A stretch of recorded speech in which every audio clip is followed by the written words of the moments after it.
Okay, well, welcome to Best Practices for Data Management in Salt States. This is a condensed version of one of our pre-conference training materials. And in this talk, we are going to cover topics like best practices for maintaining your configuration states, techniques for improving the performance and maintainability of those states, using map files to reduce clutter in your salt states, recognizing timing factors in the processing of Jinja versus YAML, exploring a state maturity model so you can take states that could use some work and improve them in a systematic way, and knowing when to use grains or map files or pillar data or external pillar data for your use cases. All right, so the first thing that I would share is that you want to keep in style. What this slide is going to show us, and I'll just go straight to an example, is what salt states might have looked like in the documentation back in 2013. The left side would have something like an ID, and then note under this ID of HTTPD, we have an invocation of the package module, user module, group module, service module, and file managed. It's kind of a lot under one ID.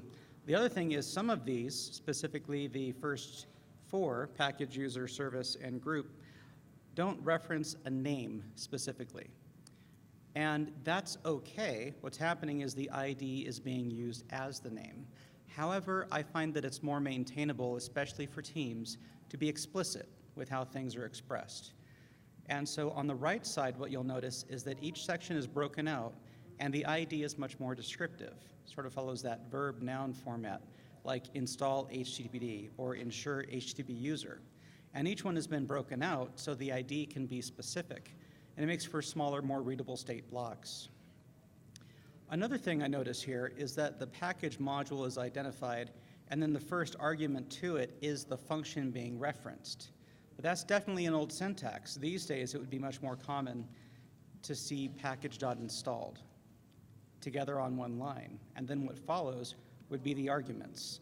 Now on the right side here, we have an ID that is specific for install HTTPD, and the name itself is identifying the name of the package to be installed.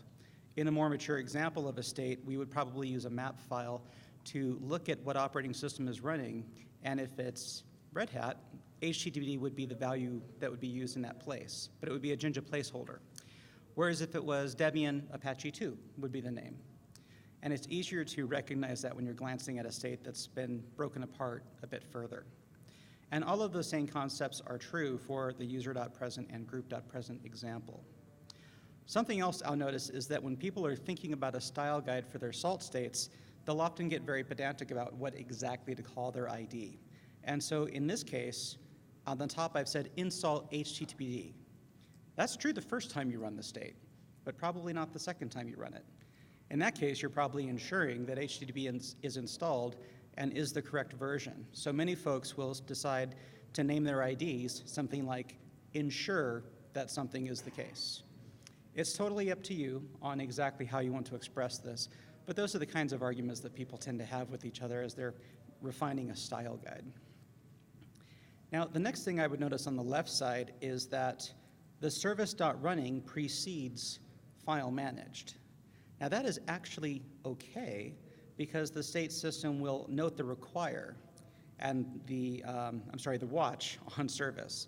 The watch on service will act as a require and require that the file module ran correctly. And the watch aspect of that require will say, if that configuration file changed, we are going to restart the service to honor the new configuration. But there's two problems I have with this as expressed. First, service.running precedes file.managed. It's not wrong because the order will be corrected by the requisites. However, when someone is reading through this state later on to understand how the system is built, it's just better form to do things sequentially so a person can walk through the state in a linear way.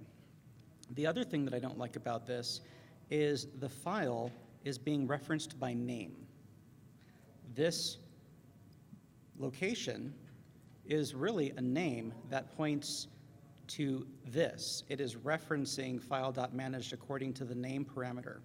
A lot of people might look at file with the path and infer that Salt is somehow magically watching the file and seeing when it changes.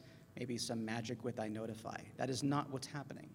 What's happening is Salt is looking at the output of the file.managed function call, and if there were changes, then the watch would trigger.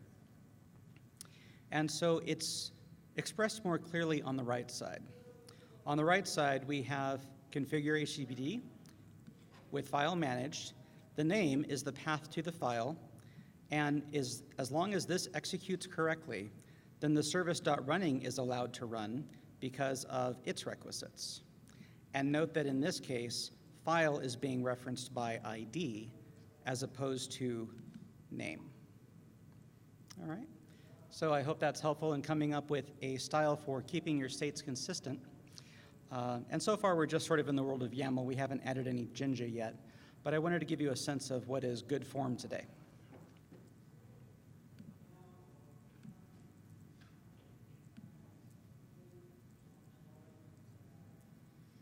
Some additional distinctions about what we just said, to summarize it. The state IDs are descriptive. The module.function notation is now used. Names are consistently expressed rather than inheriting ID as name. Requisites are readily identifiable, and a point on the requisites being readily identifiable would be here, where you can look that the requirement is on the package, user, and group, but you'll note that the ID is more descriptive about what it is. You don't have to look back further up in the state and remember what was going on. All right. And also, in particular, the watch requisite for the configuration file clearly identifies the state ID rather than the name attribute, which looks like a path, which for new users can make them think that Salt is watching a file as opposed to looking for the output of a particular function call. So next, let's talk about judicious use of Jinja. So when states are rendered, it's important to recognize the order in which the rendering process occurs. There's a deeper discussion to be had there, but for purposes of this discussion, when you render a Salt state, there is first a Jinja pass and then a YAML pass. A couple things about that Jinja pass. One of my favorite things to do in Jinja is to call Salt execution modules to gather data at runtime. It's a very powerful feature. However, it could be abused. You could make changes to your system during the Jinja pass that Salt would be unaware of. Remember that when you're doing that Jinja pass, you're creating a template, you're processing a template that creates YAML as its output. That YAML is then passed into the state system to evaluate if things are compliant or if change is required. And only the state system knows if it made changes. So be cautious to not make changes while using execution modules in your Jinja. The other thing is to recognize that Jinja pass and YAML pass is sequential, meaning all of the Jinja is parsed, and then what you're left with is YAML, and then the YAML is passed into the state system. Sometimes I'll see the pattern where folks will express something as Jinja. What follows in another block would be a call to a function inside the Salt state system. And then after that, I'll see some Jinja that assumes that that previous step is completed. The problem with that is we are long before the state system ever gets involved. And so you still have a timing issue. And so let's call it steps 1, 2, and 3. Step 1 is some Jinja, step 2 is YAML, step 3 is some Jinja that would assume it could do something with data generated by step 2, but that's not the case yet. All of the Jinja is passed through first, and then we go to YAML. So when you have those kinds of conditions, it's better to break it up into separate steps. So I hope that saves someone some trouble. So tying it together, avoid using shell commands in your Jinja that would make change. That's specifically for the use of command.run or command.shell. And in addition to that, you could call command.run or command.shell in your state portion, the YAML part. And often people will do that when they haven't bothered to learn the built-in modules with Salt. That was certainly true of me in the beginning. Many of my initial states were filled with command.runs and usually focused on deploying web services on Red Hat. And that worked great until someone asked me to use that on Ubuntu. So all of my yum commands that were in my command.runs were no longer useful. And I finally realized it was time to start using the proper modules. And from that experience, I've come to appreciate what I think of as the big four in the state system. And that would be the package module, the file module, the service module, and then command.run. It's very common in your state patterns that you'll be deploying packages, writing configs, and managing services. And then when something doesn't exist that you need, command.run is there for you as your safety net. I'm not saying don't use it. Sometimes it's exactly what you need. The point is that you need to prove that to yourself first before relying on command.run. You'll be much happier with the maintainability and the performance of your states. So some good uses of Jinja, in addition to the regular old templating, would be inspecting the local system to gather data at runtime that your state would need to perform well. Also, you can use it to gather external data.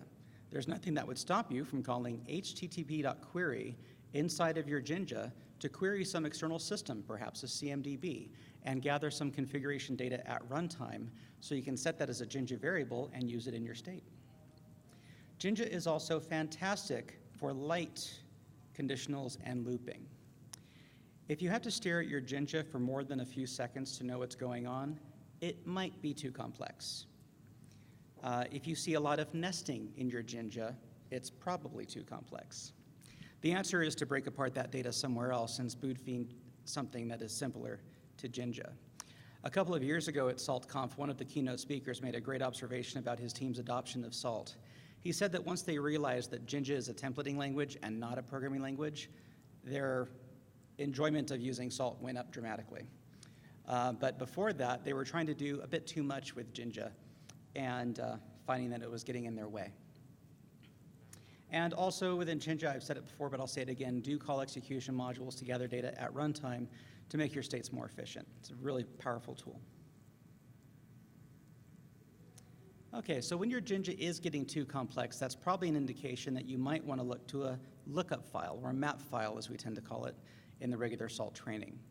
Map files are a file that you can import into a state, and what you do with the map file is you put your complex Jinja logic there. So folks who are just reading through the state system and trying to understand how something works don't have to look at a bunch of Jinja that's rather complex. They just want to know what the primary steps are that are being followed. And this also provides a same place to put your defaults. It's very common that people will use map files to define same defaults for various services that they're deploying, but what they'll do is leverage a pillar.get function to check if pillar data is available that would override that default. That means your state can work if you choose to not define pillar data for a particular use case, but if you do choose to define that pillar data, it provides a very simple override that the map file will grab and deliver to the state when it gets imported.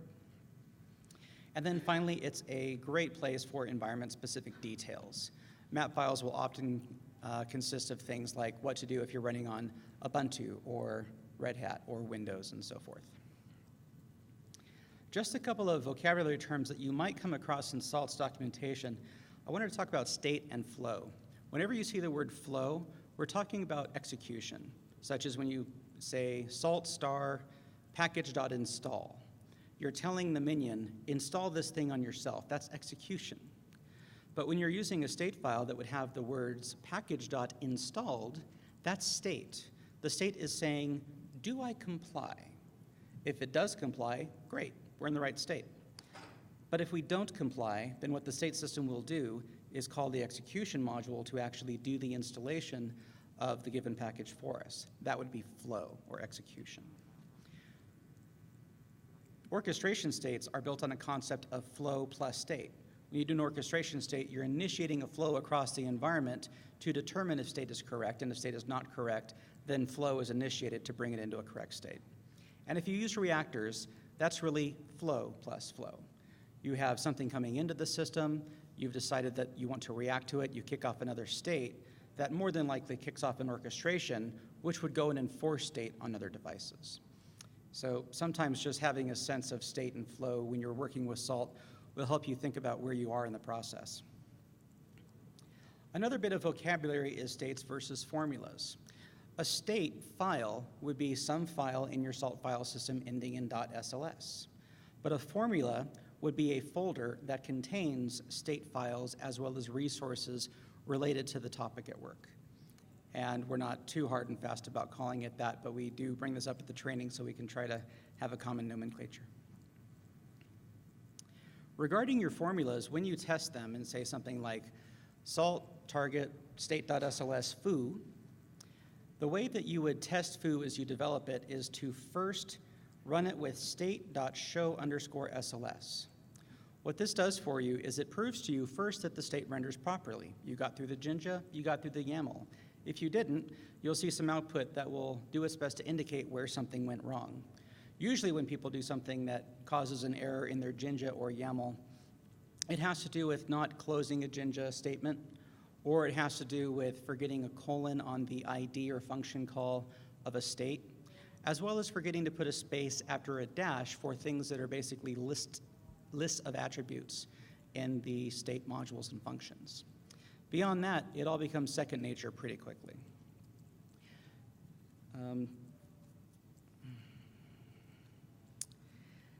But as long as it renders, the next thing to look for is to look at the values that came through all of your key value pairs in the rendered output. State.show_sls will show you the result of having passed through the Jinja and the YAML, and what you see is what we call a high data structure.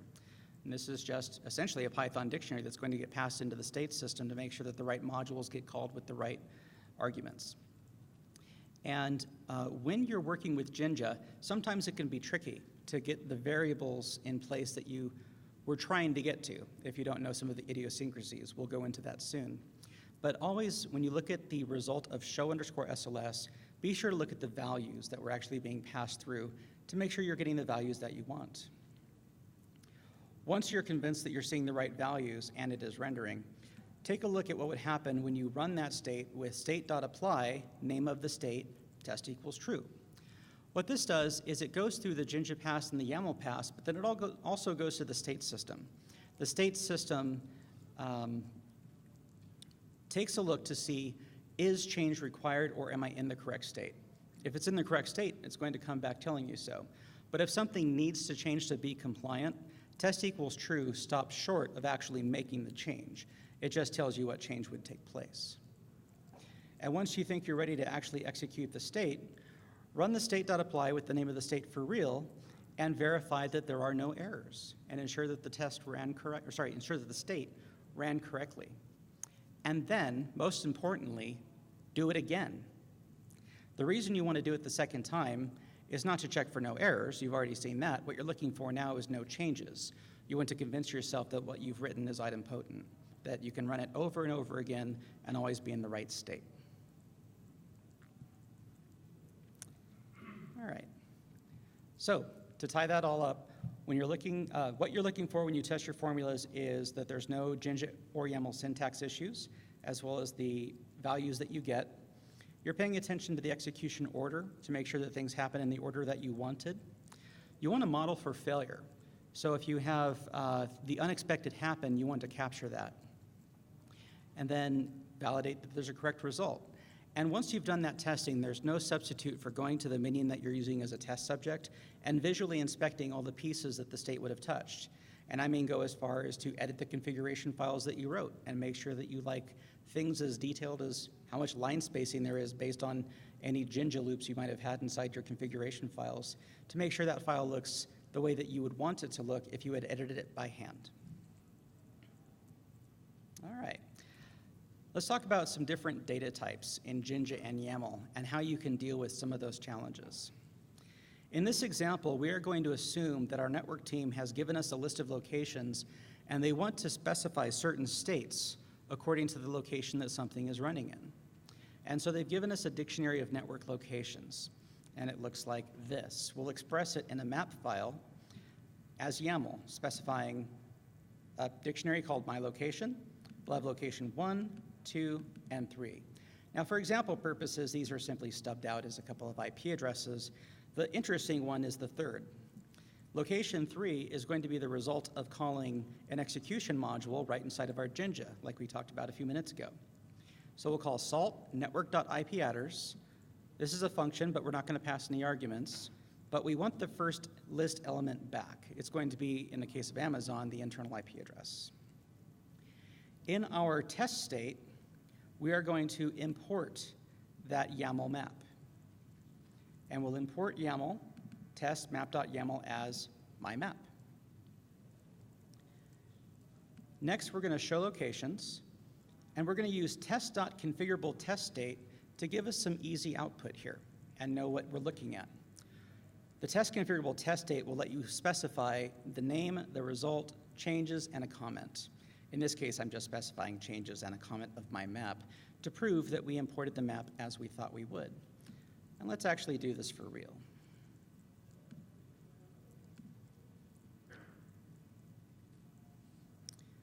So let's go to /serve/salt. Doesn't exist. Oh yes, this is a brand new setup. So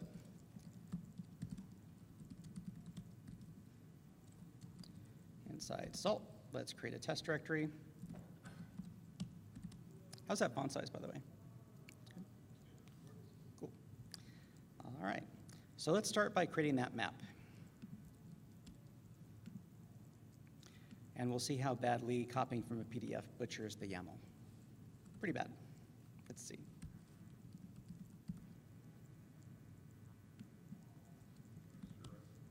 Did I miss something?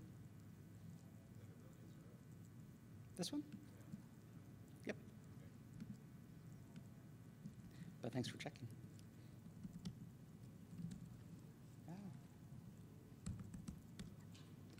Okay, let's copy this much of the state.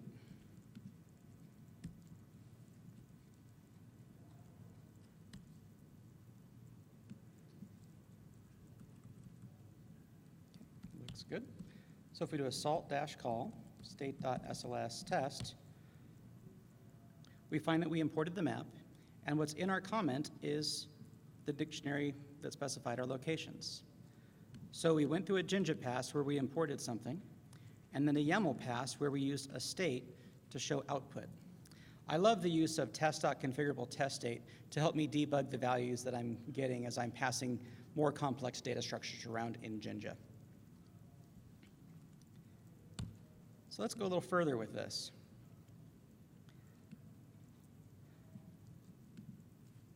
Let's do a Jinja command that's going to call an execution module to get the network IP adders.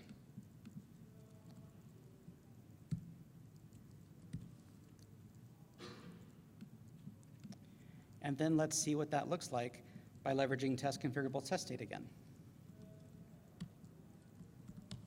And we'll rerun this. And what we see is that we have the output showing the internal IP address of this node, because during the Jinja pass, we got the resulted network IP adders and got the first result from the list, and then we expressed it. Pretty straightforward, but it often is, when you're new to Salt, very puzzling to figure out how to get data like this to show up on the screen so that you can convince yourself you've got what you were looking for. Let's go further with the example.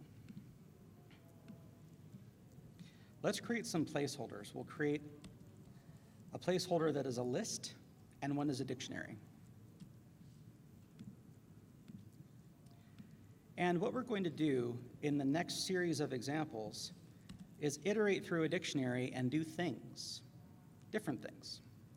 In our first example, we're just going to output some YAML based on the result of a conditional statement. So in this example, we are going to take a look at calling mymap and getting the myLocation key. And just to refresh our memories, this was the myLocation key in the map containing the 3 locations. And we're going to iterate through those items and grab the key value pairs. And then for each of those, we are going to do a test. We're going to say, does V, the value that we pulled from that dictionary, match the current IP that we grabbed in the earlier step? In that case, we do want to show the value of the key in our comment, but only in that case. Let's see if that worked. Yes, it did. We have our IP address, and then we're going to show that we have a matching location. It happens to be location 3 as we expected. and the key says location 3, the value says the internal IP address. So we had a match, and based on that match, we decided to have some YAML. What this is trying to reinforce is that there's that Jinja pass and then there's that YAML pass. And during the Jinja pass, you're really deciding what YAML you actually want to show when you've got conditionals like this to consider. Let's go further with another example.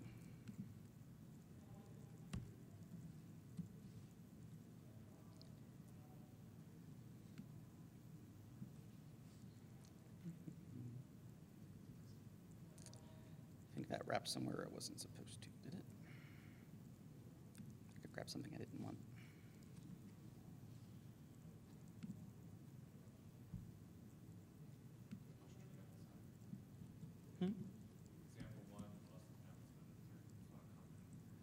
Oh, thank you. Let's fix that. Appreciate that. All right, so in example 2, we're going to do the same loop by looping through the locations in the myLocation dictionary. And what we want to do is append each one to the myList variable. And the way to do that is to call the do operator and say myList.append with the value. And then our YAML will output that list and show us that it's been populated.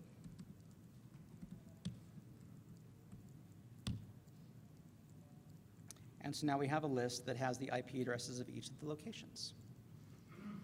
This comes up surprisingly often with network teams when they're trying to figure out what lists of IPs they want to assign to different devices. Okay, let's move on to a third example where instead of modifying a list, we're going to modify the dictionary.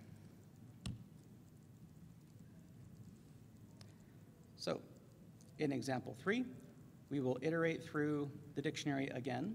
And in this case, instead of a do myList append, we're going to update the dictionary instead. And note the value that we're passing in would itself be a dictionary containing the K and the V that came from reading the key and value from the loop. And then at the end of that, we'll just output the dictionary as a comment to prove to ourselves its contents. And there we go. Instead of a list, we see a dictionary containing the IP addresses. Now I want to show you another example that can cause a lot of frustration. Is there anyone in the room who has tried to, that's not what I wanted.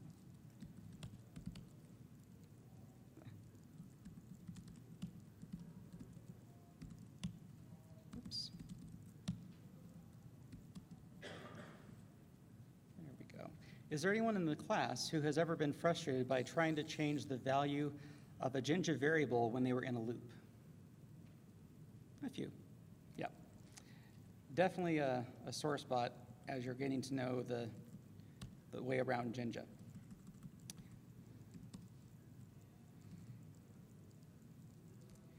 So in this example, we are going to set a value called myScalar, and we'll give it a value of bar. And note, this example is not going to work. I'm going to be really clear about that. So we'll set myScalar as bar, and for the key value pair in the map, we're going to iterate through, and each time we do that, we'll set the myScalar variable as v. We probably have the sense that we are redefining myScalar that we declared, but what we'll discover is that the scope is different between these two things. And so we can set myScalar inside of our for loop, and we can have some YAML that is going to show what's going on. This comment is going to note that we are in the loop, and it's going to show us the value of scalar.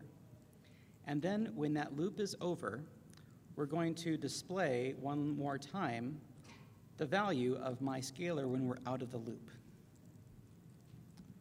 So let's run this.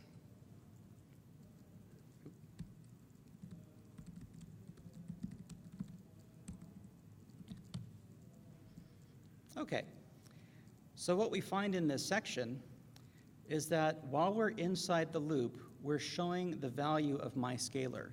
Inside the loop, we note that we're getting the 3 IP addresses in question, and once we're outside of the loop, we're back to having bar. So this should prove to us sufficiently that when we're inside of a loop, setting scalar values has a different scoping context than the one that's outside of the loop.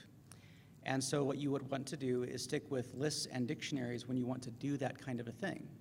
Sometimes folks ask, well, what do I do if I just want to change this one value? What I'll often do in that case personally is declare a dictionary with one item in it, one key and a value, and leverage that so that I can manipulate it when I'm inside of loops. And I hope that saves folks some trouble. All right. So let's go through a model for state maturity.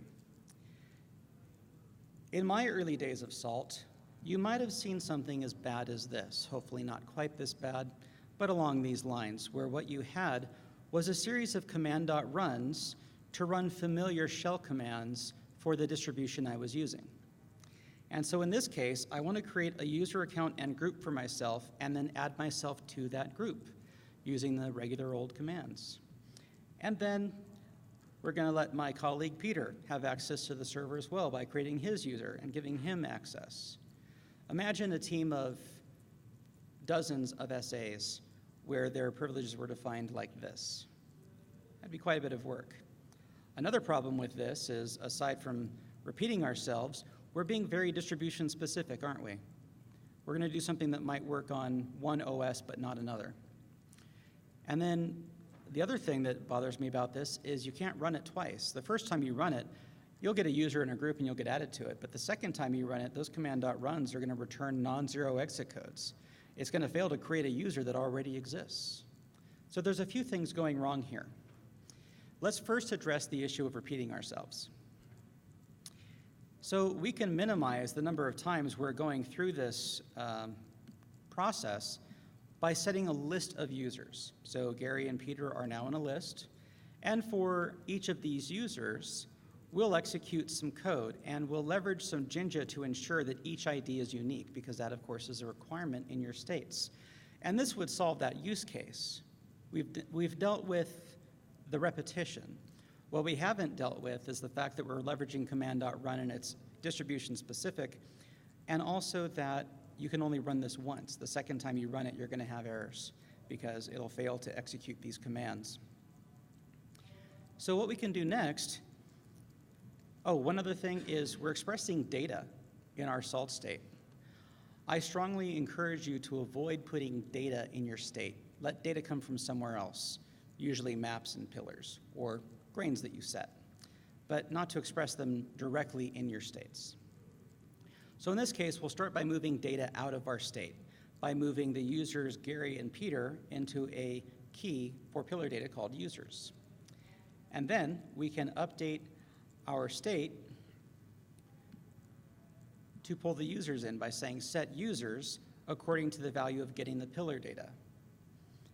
And for user in users, we'll call, rather than command.runs, we'll call group.present and user.present.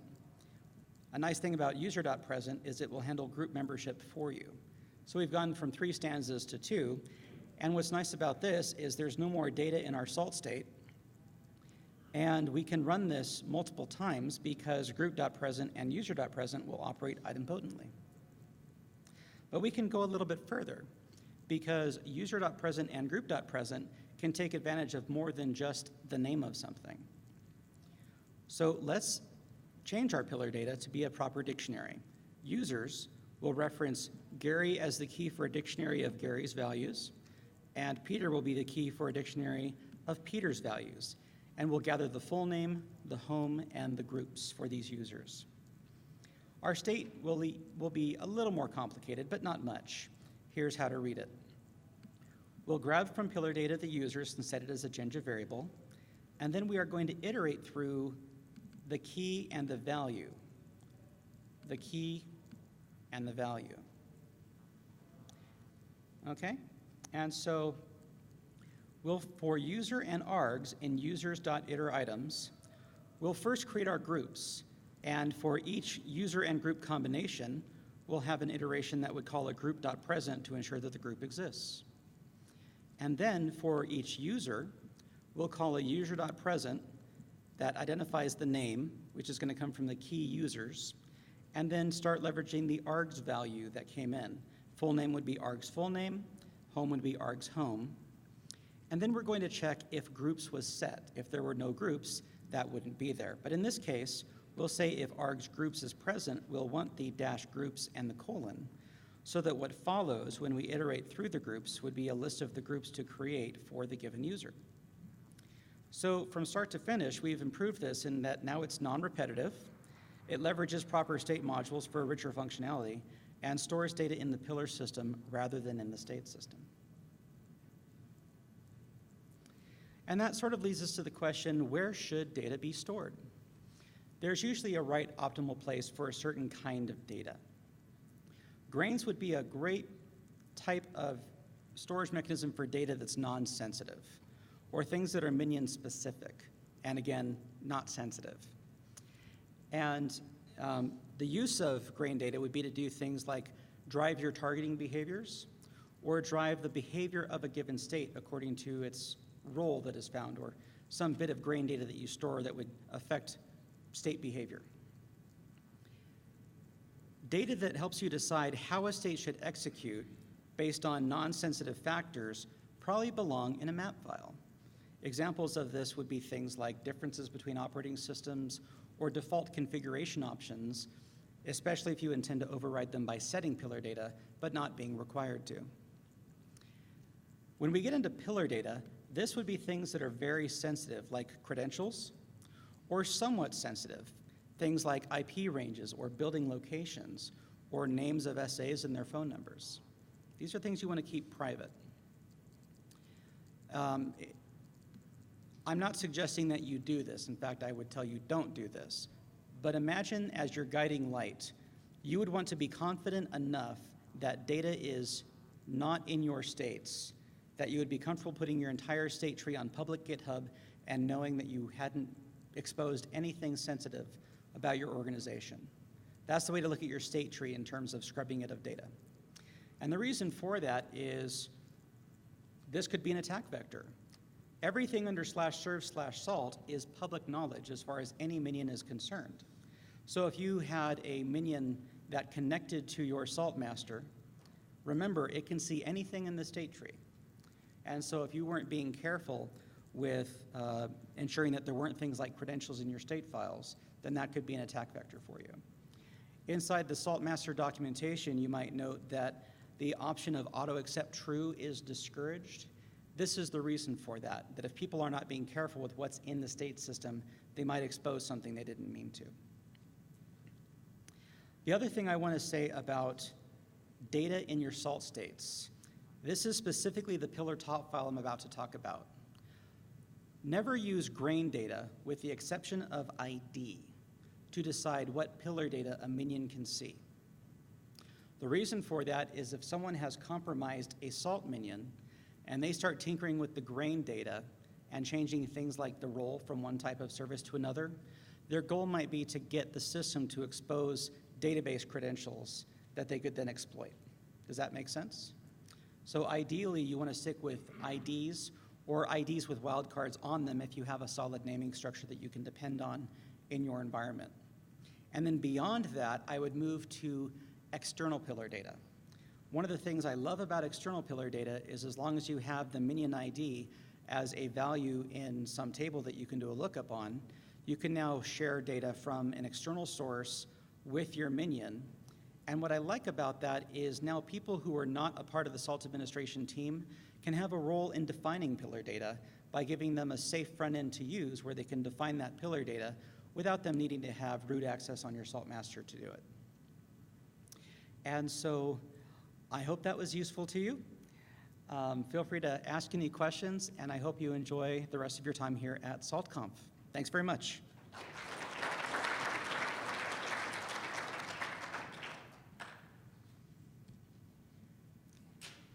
Are there any questions? Sir? Can you just clarify use map and dictionary? Just those words used interchangeably, or what difference there? I'm using them pretty interchangeably. So you would import a map file, and that map file is just values that are being passed around, and more than likely it's a dictionary with keys and values that you're parsing. So the map file is the